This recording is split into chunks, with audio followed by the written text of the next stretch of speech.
Bonjour, bonjour, Simon Brière, votre stratège de marché d'RGO Canada. Donc aujourd'hui, on est le 18 novembre. On va commencer avec les péculateurs. Ça pécule! Donc maïs, 13 acheteurs, soya, 13 acheteurs, blé, 13 acheteurs, tourteau, 13 acheteurs. Fait qu'on s'entend que la constante ici, c'est 13 acheteurs. Les fonds de spéculation, évidemment, ont des impacts dans le marché. Ils sont très, très, très acheteurs, très, très longs en termes de finances. C'est long, c'est bullish. Donc, les fonds mis sur des hausses des prix. Donc, est-ce qu'il reste encore de la place à augmentation? Bonne question. Au niveau de l'analyse graphique, l'analyse technique, les contrats de janvier, l'analyse technique, elle est bullish, OK, de toutes les manières. Là.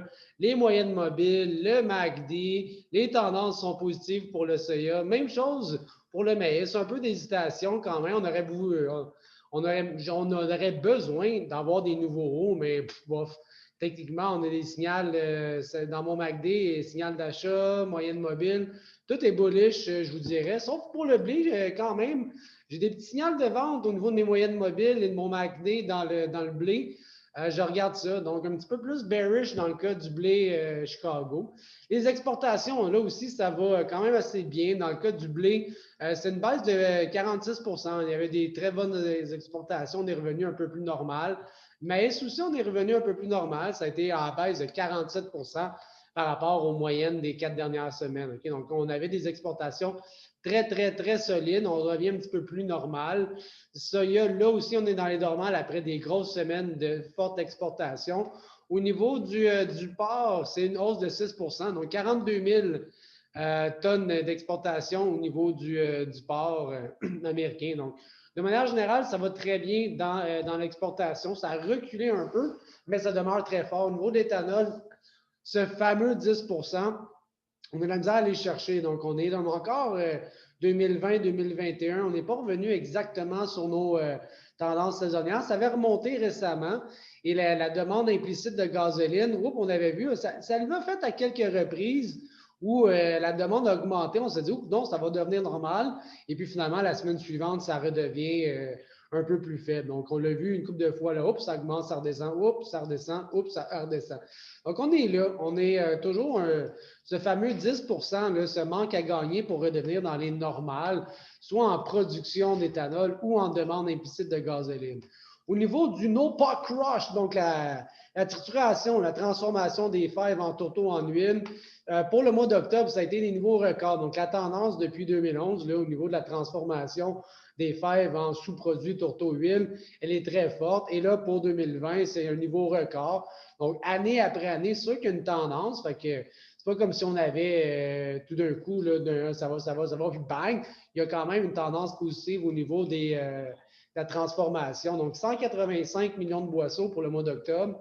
Les graphiques saisonniers, on voit que c'est très, très fort en ce moment pour le mois d'octobre.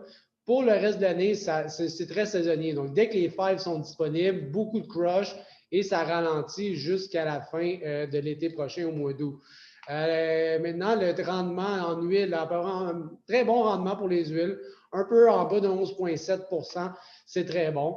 Et là, ben, une des raisons qui explique tout ça, c'est naturellement, mais regardez au niveau des prix, là, le tourteau, c'est très, très fort. L'huile, c'est très, très fort. Donc, même si le soya vaut plus cher, ils sont capables de payer le soya plus cher. Pourquoi? Parce que la transformation en termes de marge, donc mes revenus de tourteau plus mes revenus d'huile, moins mon coût des fèves, ben, on a des transformations, ces marges de trituration sont très, très riches en ce moment. Donc, là, je reviens depuis 2014, là, quand on a des marges au niveau de la bourse, là, on est capable d'aller chercher là, 1,5 $ du boisseau. C'est très solide, mais ça veut dire qu'on est dedans. Okay? Au niveau du Brésil, maintenant, les ensemencements de soya, le planting progress au niveau du soya, on est rendu quasiment à 70 % semés au Brésil. On avait un petit retard qu'on a rattrapé. On est en plein dedans. Ça va bien. OK? C'est pas le pinacle. OK? Pas le Pérou. Non, c'est pas le Pérou, c'est le Brésil. OK, bon. Mais pandémie, dollar, qu'est-ce qui se passe? Ah, là. Aux États-Unis, perte de contrôle, hein, les nombres de cas. Là, vous pensez que c'est un graphique de soya. Non, c'est un graphique de pandémie Canada aussi. France, le confinement a marché un petit peu. La Chine, là, c'est comme s'il n'avait jamais eu de ce virus chinois. Mais quand même, Wall Street a beaucoup aimé les annonces dernièrement là, au niveau des vaccins, que ce soit celui de Moderna ou de Pfizer et les autres. Cette corrélation entre le dollar canadien et la bourse américaine, elle est très forte. Donc, quand la bourse américaine augmente avec toutes les injections de liquidités dans l'économie, le taux d'intérêt faible, le dollar US faible, une très grande corrélation entre mon S&P, mes indices boursiers, ce n'est pas une relation qui tient de 30 ans, c'est une relation assez court terme pour la pandémie. Mais là, avec les indices boursiers qui s'apprécient, le dollar canadien aussi. Le baril de pétrole qui se maintient aux alentours de 42, on est coincé là. Ça l'empêche fort probablement le Canadien de prendre de la valeur encore plus. Et là, je regarde le dollar taux de change canadien-US depuis 2016. On est revenu là, dans ce range-là, entre 74 et 77. Et sur cette période-là, là, 60% du temps, donc 177 semaines, ont été entre 74 et 77. C'est très, très peu de volatilité, mais faites attention, sur un horizon de 20 ans, ça reste rarement à ces niveaux-là. Donc, on regarde ça.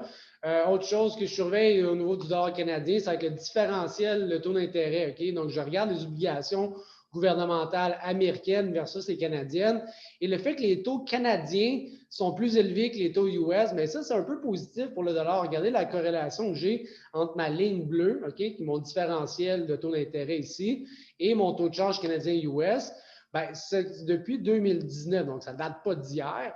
Il y a quand même une très grande écart. Et ça, ben, ça suggère un taux de change qui pourrait s'apprécier. Donc, hein, on est dans les théories, OK? Et voilà, donc voilà pour cette semaine. Les coordonnées ici, 514-218-6888. Vous avez des questions, ça va me faire plaisir. Appelez-moi 514-2... ouais, c'est ça. Allez, voilà. Bye bye. Bonne journée.